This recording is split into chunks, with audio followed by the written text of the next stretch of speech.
नमस्कार दोस्तों सबसे पहले माँ सरस्वती के इस पावन मंदिर से आप सभी लोगों का अपनी वीडियो में दिल की गहराई से स्वागत करता हूँ। तो दोस्तों जैसे कि आप देख रहे होंगे मेरे हाथ पे ये माला है। तो माला का प्रयोग आप जैसे जानते हैं कि हम बहुत जगहों पे करते हैं। तो कहाँ कहाँ करते हैं, सबसे पहले इस पे बात करते हैं। दोस्तों माला जो ये होती है, तो इस माला को सबसे पहले अगर बात की जाए तो मंदिर में हम भगवान के गले में डालते हैं। उसके बाद आपने देखा होगा शादी विवाह में वर वधू के द्वारा ये माला एक दूसरे के गले में डाली जाती है। साथ में आपके यहाँ पे कोई फंक्शन है या आप किसी संस्था में कोई प्रोग्राम कर रहे हैं और वहां पे कोई चीफ गेस्ट आता है तो आप उसके गले में भी ये माला डालते हैं। साथ में जो आपका क्षेत्र होता है, उस क्षेत्र का कोई प्रतिनिधि होता है तो उसके गले में भी ये माला डालते हैं। लेकिन ये माला डालने का मतलब क्या है, मैं आपको आज की वीडियो में बताऊंगा।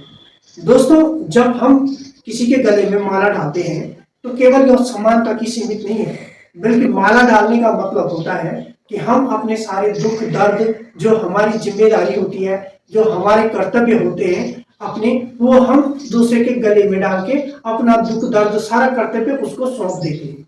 तो उसके बाद उस व्यक्ति का दायित्व बनता है कि वो आपके दुख दर्द को समझे और उन दुख दर्दों को दूर करने की कोशिश करे।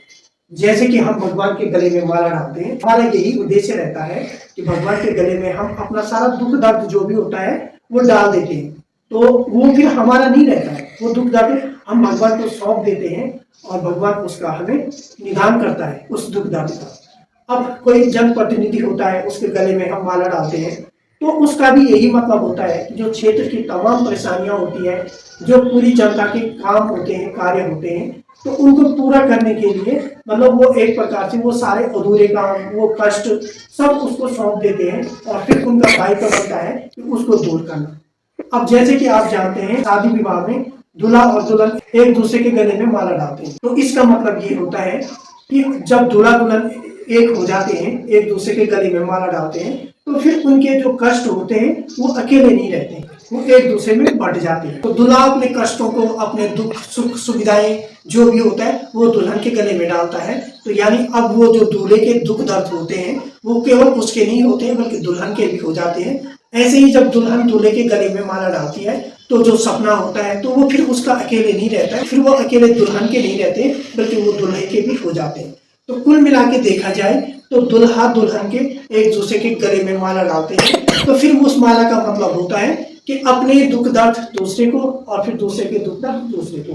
तो कुल मिला के वो दोनों के दुख दर्द एक हो जाते हैं। तो एक होने के बाद फिर वो किसी एक पर्सनल के नहीं रहते हैं, तो फिर दोनों का फर्ज बनता है कि उस चीज को, उन दुख दर्दों को, उन कार्यों को पूरा मिलकर किया जाए। तो इस माला का उद्देश्य यही होता है और इसी उद्देश्य से हम इस माला को एक दूसरे के गले में डालते हैं। तो दोस्तों कैसी लगी जानकारी? तो अगर जानकारी अच्छी लगे तो वीडियो को लाइक करें और इसी तरह की जानकारी अगर आपको चाहिए तो आप चैनल को फॉलो अवश्य करें।